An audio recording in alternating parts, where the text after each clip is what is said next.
live-ish. Greetings. So I'm sitting here with Susie Starlight and Simon Campbell of Starlight and Campbell. They're releasing Starlight One in August. September the 1st. Yeah. In September. And I just thought I'd sit down and have a few words with them and try and cover off for Music News who they are and what they're doing. Right. So can you just tell me a little bit about the origins of Starlight and Campbell, how your journeys have come to this point?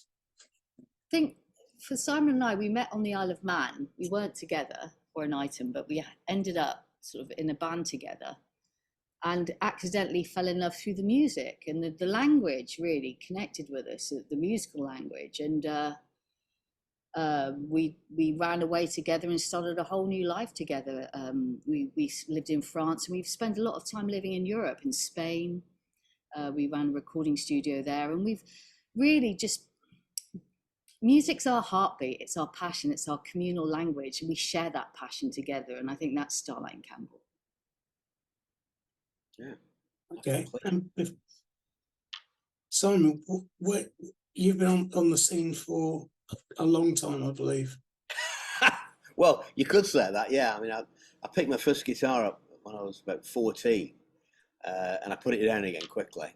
When I started playing, I don't know why, but I started playing serious when I was 16, and I was very fortunate. I just sort of got the instrument, and within, because then it was like the mid-late 70s, and there was still a lot of session work. So, I managed to get into the session scene completely by accident and by bullshit, really. But I was a session guitar player in Manchester, and I've done a lot of traveling, played a lot of different bands, and a lot of work for other people. But I've always had my own band. I've always had a rock band, and I started off with a band called Whitefire, which was a heavy rock outfit. Because I loved, I was, if you think about the time of it, I picked up the guitar when it was like 1974. So it was just after all the huge albums that had come out, with Led Zeppelin and Jimi Hendrix, well, everybody. Because from 66 all the way through, not without the Beatles and the Stones, but for, 66, 67, all the way through to the mid 70s, that's when it all happened, really, in terms of rock and roll, in my opinion. Yeah. And, so I was steeped in the stuff, I was like boiled in music, and so that's why we had like a heavy rock band, and then we graduated and we went sort of a punky R&B band, which is still rhythm and blues. Then I got a deal with Line Records in Germany, which is Polydor Records basically, and we released an album there with Little Brother, and then I've just carried on. I mean, that's the thing. I mean, I've always been fortunate that I've managed to keep my head above water and made a living out of music. Because I do production and engineering as well now, and mixing and stuff. Because we got our own studios. You can see this is where we are. Yeah, so I've been around a long time and still enjoying it. Oh, loving it. Yeah. That's the thing. I mean, I think what really knocked the wind out of our sails, like everybody in the artistic community, the live community anyway, is COVID and what happened there. And it really, because for that length of time, I mean, we were living in Germany at the time when it started, and we moved to Portugal in the window. There was like a window of a couple of months where everything sort of calmed down and it went up again. And we managed to move at that time because we had to, with Brexit, we had to decide where we were going to get residency, and now we're resident in Portugal. Because basically it's a lot cheaper here. That is the principal thing. We're artists, musicians, and the money is very, very tight. So it's one of the reasons. And it's a beautiful country, great weather and stuff, and people are fantastic. Yeah, we heard the people were nice. That was a big draw for us, actually. Yeah.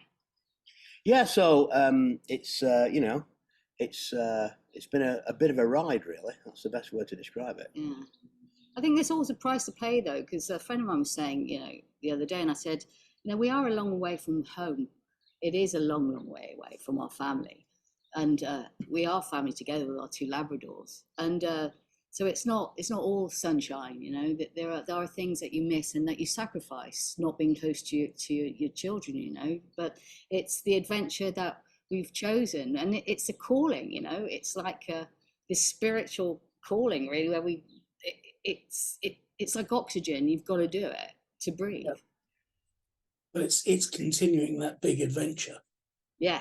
Rather than just settling down and going to sleep on the couch. Yeah, and I think with the music as well, with the language of the music, you know, it's been tough for all of us, and I think that's where we like to meet everyone in the music, and especially live in the room, and having the music as the matchmaker to share those stories, so you know you're not on your own, and to kind of empathize with other people's experiences too, and we learn from each other. We're a communal sort of species. That's what we do.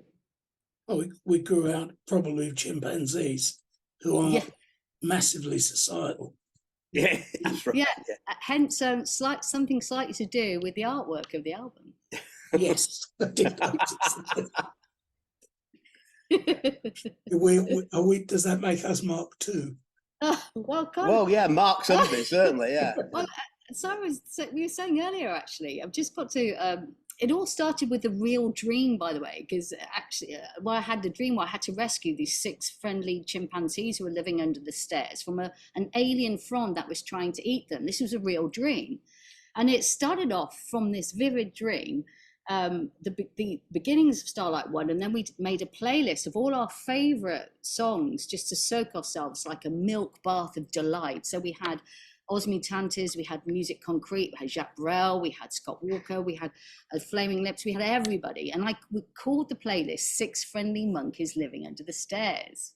And so when it came to Starlight One, we were writing that's how that has evolved, really. And it has started off in its true origins, especially the dream kind of filtered through, because who knows why we dream what we dream. But it is true with 98% DNA, and with the way the world is at the moment, Starlight One is very contemporary. It's very now. Absolutely. Yeah. But, so, I mean, if we go back one step to the Language of Curiosity, for me, that was very much an album of stories about people. Yes. Interactions with people. Yeah. Then you come into Starlight One, and this felt to me like tales of society and society's impact on people. That is absolutely right. You've got it in one, Andy. That's really, very clear. Jacques Brel and Scott Walker, that's very much what they were talking about as well. Yeah. Yeah. Well, yeah, I mean, and I think we're going to nick that quote now, because that's probably the best way I've ever heard it described. So that's right. Ka-ching, thank you. If we can use it, of course. With a credit. Yeah, of course, always. Of course. We always credit. D'accord. But it's, but you're right, and I think that, you mentioned that this album's a lot darker, and it is, because now, I mean, we are living in dark times. It's not wishing to be negative about it. What we're trying to do is reveal and expose the darkness and actually liberate it, rather than just having it swept under the carpet somewhere. And the thing about us is that our lyrics are really, really important, and it informs the music. It's not the other way around, you know. We don't write a track and then generally and then put the lyrics. What we do is we think about the lyrics, we think about an idea, and then the music comes from that. You know? Yeah, it's true. But also, for example, our Postman is Ukrainian, and you wrote Blow Them All to Pieces after having a chat with our Postman, because he was so worried about his family still being out in Ukraine, and you were so upset. Yeah. So, we've had these connections with real people and stories, so it has kind of become this, society bringing it home, inspired by people, actually. Yeah, definitely.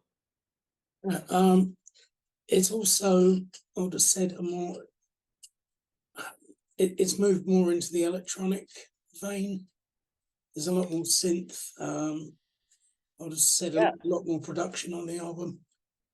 Yeah, well, I think that what we try to do is that, there's really, when you're in a band or you're an artist, I think there's 2 schools of thought. You have the status quo school of thought, and there's absolutely nothing wrong with Status Quo and AC/DC for that matter, because No. every AC/DC track and every Status Quo track sounds like AC/DC and Status Quo. And I can't remember who mentioned it, but like AC/DC, Malcolm Young managed to write the same song hundreds of times, but all great, you know. And even that, you know, when you go to a bar and you get AC/DC, it still kicks the shit out of it. Same with, you know, the Status Quo. So you've got that choice, that, or you can do the David Bowie, the Radiohead, the you know, Talking Heads type of thing, where what you do is that you change quite dramatically. And I mean, I always remember when I picked up OK Computer, that blew me away after the Benz. This is Radiohead, of course, and then came Kid A. I thought, holy shit, and I didn't know what to do, because it was a band that I loved, and it was rock and roll, and all of a sudden they've gone into all this electronic stuff. So I think that what we are trying to do, just going back to what I said before about the lyric, is that we tried to get the music to be informed by the lyrics, and we felt that electronic instrumentation is something, because we've never done it before. I mean, we've had drum machine, we've had some bits of synth on stuff, because mostly it's Hammond, you know, with Johnny Henderson and Christian and all those good people, great musicians, you know. But on this album, we've done everything ourselves except play drums. So we've, you know, Susie, anything more than 3 notes, Susie plays. So if anything you can hear 3 notes on the keyboards, it's Susie. Any sort of lead lines and bass, it's generally me. Because I'm a one finger like this, you know, furiously. So you know, and that's it. But we also wanted just to sort of progress the music and move our supporters into a new area, you know, and give us something completely fresh. Yeah, and also widen the horizon, because I felt so liberated with this Prophet 5, and you've got the matriarch, and we played like kids in the toy room. It was just brilliant, and it's so inspirational. And also, it helped us really.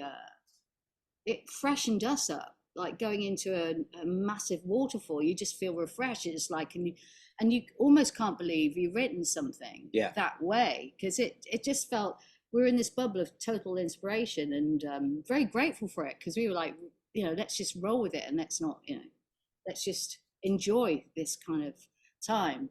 I mean, there's one song that I'd written a while back now for my mum, who had early onset dementia, and the coat, and it was my love song to her about I could see that she was different, and I didn't know where she was going, you know, in her mind, and I didn't want her to feel alone, and so I wrote her a love song.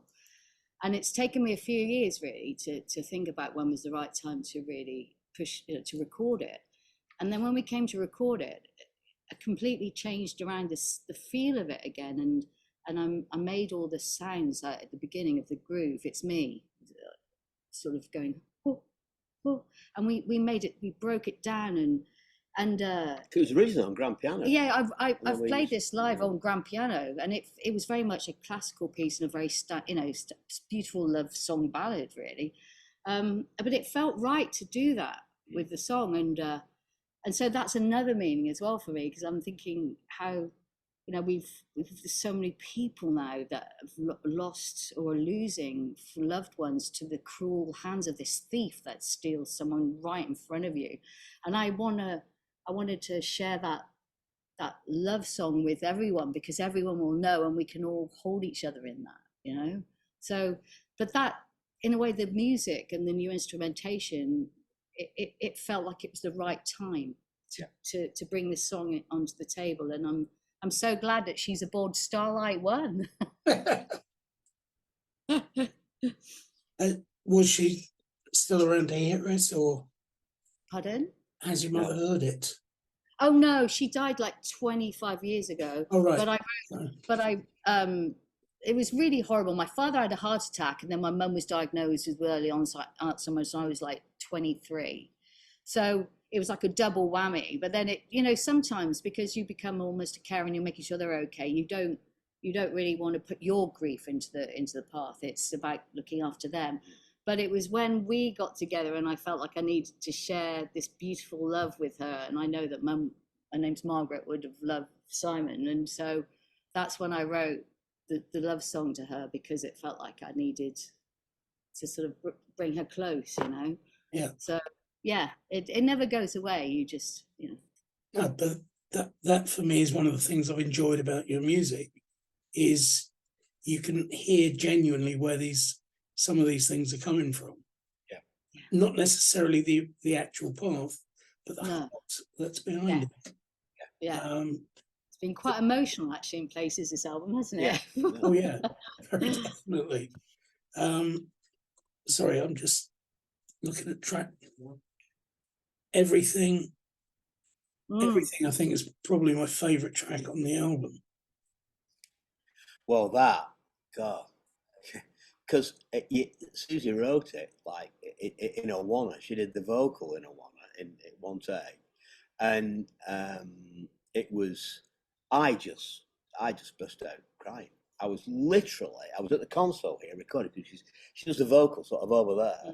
She played it's Prophet. It says Prophet 5, the synthesizer. That's the instrument she's playing, and she played that first. Then she did the vocal over the top later on, and oh God, we burst into tears after. Yeah. And then we were quite upset for a few hours, really, just because it was so in the marrow, that song, you know. Yeah. But I think also intense. Yeah, and I think that there was this moment, especially when we're so fortunate to have got through COVID and our health, you know, whichever stage of our health we have, you know, I just it just felt so nakedly honest. Just really what, you know, if you have something you want to say, that felt like that has to be the song to say it. Yeah. Really. Yeah, it's a great song. It's absolutely gorgeous. Oddly enough, I think I originally described your keyboard on that as a harmonium. It sounds like it does, though. doesn't it? You know, it would be very easily mistaken. And we'll probably use the harmonium if we had one, but we don't. So, Yeah. but what happened is that it's all this synthesizer stuff. You know, Susie was just going through some presets, and she just changed, altered the preset a little bit, and it just got me this great sound. Yeah. And I said, "Wow, that sounds fantastic. Let's just play it." And she just played it then and there, you know. It then 10 minutes later, she did the vocal. It was amazing. Yeah. It's funny because I used to play French horn, and I'm in brass bands and orchestras, so I could hear the arrangement there, you know, and just that kind of breathing as if you're playing a brass instrument almost with it. Very almost funeral-esque in a way, but also that's a celebration, you know. Yeah, I think it brought to me touches of Nico's solo stuff. Wow. It's all done with just her and harmonium. That's right. Ah, of course. It definitely for me had that feel. And Huge compliment. Yeah, I never thought of oh, that. it's a compliment. Coleman Germanic she might have been, but incredibly intense and emotional as well. I think that's one thing that we've tried to do with Starlight One, is actually be a little to be really honest about that, you know. And it is quite naked of us, but there is an openness, a more open, I think, than we've ever been. Yeah. That's good. I really look forward to seeing some of this material live. I think it's going to be special.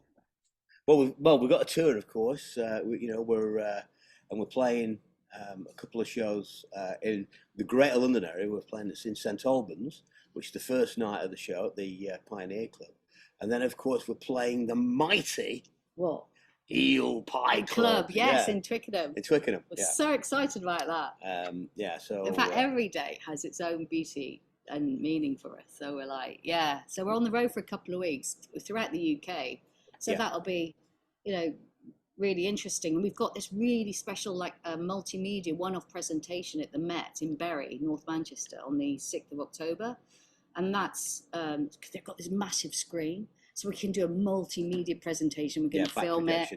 And we've got some special guests, which can't, because secret special guests. And so we're really, we're planning to, it's going to be just fun. It'll be a fun night out. Lots of us being, I mean, we talk about the sadness of some of the songs, but, you know, we love to party and we love everyone to have a good time. I think you know that from when you've seen us live. We definitely have a good time. It's a night for smiles and togetherness and just, you know, Rocking out. Yeah, rocking out. Yeah. Well, talking of rocking What? out, we've got this time because Steve, who's on the in the UK, of course, he's played on all our records so far.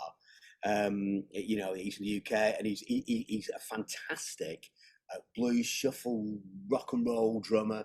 But this time, I think what we wanted was just something a bit different from the drums. It's something a bit more sort of, what's the word? Sort of slightly jazzier and a bit more Afrobeaty, and just something a bit different. And we're using this guy called Ugo Danin, who's from Porto. And he's, I mean, how it came about is that we went to see a guy called Pedro Abrenosa, and you probably won't have heard of him in England, but he's massive. He's probably one of the biggest artists in Portugal by a country mile. You know, he sells out huge stadiums. It's amazing. And he befriended us, and you know, he invited us to his concerts, and we were speaking to the band, and we said, "Who is the best drummer in Portugal?" And they said, "Oh, this guy Ugo Danin." And he said, "But you can ring him." He said, "But you're never going to get him. He's too busy." So I rang him up, and I explained what we were doing and played him some of the stuff, and he said, "Yeah, he's great. Let's do it." So we were. Yeah. So he's coming on tour with us, and he's larger than life, very charismatic. He's an amazing technical drummer, but it's very exciting. This show, I think, the thing about the live gigs, it's going to be very exciting. And we at the moment, we're trying to work out how to play all these complicated arrangements live, because with Susie playing keyboards and bass, it's impossible to do both. Yeah. So we're going to have to be sequencing some stuff, and so we're just working on. Is it? Sorry, Geddy Lee of Rush does it? yeah. Well, she is. It's, you know, bass pedals, keyboards. That's right, she is. That's right. She'll be getting a twin neck next. That'll be the next thing. She'll be getting a double neck. And what about, does he do it like suspended in midair? Maybe. Well, listen, Geddy Lee is the man. He is. He is definitely the man when it comes to bass. No doubt. Yeah. Okay, just moving on a little bit. We've only got a few minutes left, so okay. You've been on a journey around Europe. You've mentioned Spain, Germany, and Isle of Man. Why haven't you put down roots at any time before that? Or is this where you're putting the roots down now? Well, I think we are putting our roots down now, and I think that we're curious souls, and we've learned so much by living in different countries, from meeting different people in the different societies. It's informed our writing a lot. But now with the Brexit situation, really, for us to move from Portugal would be more troublesome unless we came back to the UK or, you know, somewhere. So I think we have got roots here, and I wouldn't say we've got itchy feet. It's just the fact that the opportunities presented themselves to us, and so we always go with what is presented with us, and we've been very lucky like that. So all of a sudden something will happen, and it's very rare that we'll go no. We'll go, oh, okay, yeah. Well, life of the universe has brought this to us. Let's do it, and we just do it, you know. And our studio now, there's a lot of stuff, but it's like semi-mobile. This console here is like it's a portable. It's an X-Live console, so it's meant to be moved. Yeah. So moving, it's a big hassle, but we've reckoned now we can pack up in 2 weeks and reset up in 3. So it takes us 5 weeks to get from a working studio to another working studio somewhere else in Europe. So that's yeah. And I think for me as well, I'm just really fascinated by culture and the way that different people live, and we've learned so much from, and you wouldn't know really unless you actually lived there for a while to know the idiosyncrasies and the layers of the onion. And as you get to know, even like here, like we've been so blessed, and I've been invited around for Sunday lunch. It was such a prized family special time, and like it's like, Simon, you eat the sardine like a harmonica. I mean, we have. And we've been to school. We went to school for 6 months, so we've got our A1 certificate in Portuguese, which was brilliant fun. I mean, very difficult, but it just enriches us so much. And yeah, we are in the right country, and yes, we miss home, and that's why it's such a great opportunity when you come back to see everyone again and to share, because that's really what living's all about, isn't it? Live music, getting out there. Absolutely. And when we can't have us in the room, you get the vinyl. I hope to be seeing you in St Albans, provided I can actually get access to it. Because unfortunately, Eel Pie is upstairs, which is completely out of it for me. Otherwise, have a great tour. Thank you so much. Well, we will do, and you know, we're looking forward to seeing you. I know that access at the Pioneer Club is at a ground level, so we'd be delighted to see you there and invite you backstage and have a glass of wine, perhaps, or a beer with us. That'd be real good. Indeed. Or we can work something out. Excellent. Wonderful stuff. Guys, thank you ever so much for your time. Thank you, Andy. Do you have any words for Music News? Well, I mean, I think that Music News has been a great supporter of ours, and because, you know, we haven't toured a right lot in the UK, and our profile isn't perhaps as big as it could be, but Music News, and you specifically, have done so much for us. It's been amazing, you know. And I think I just said before this interview, there's been a few people, a few DJs, and a few reporters and editors and magazines that have really helped us and get our story out there, you know. So we love Music News, and we love what you do. And, you know, more power to your elbow. Thank you very much, guys, and I will see you in St Albans. Excellent. Excellent. Cheers. Cheers.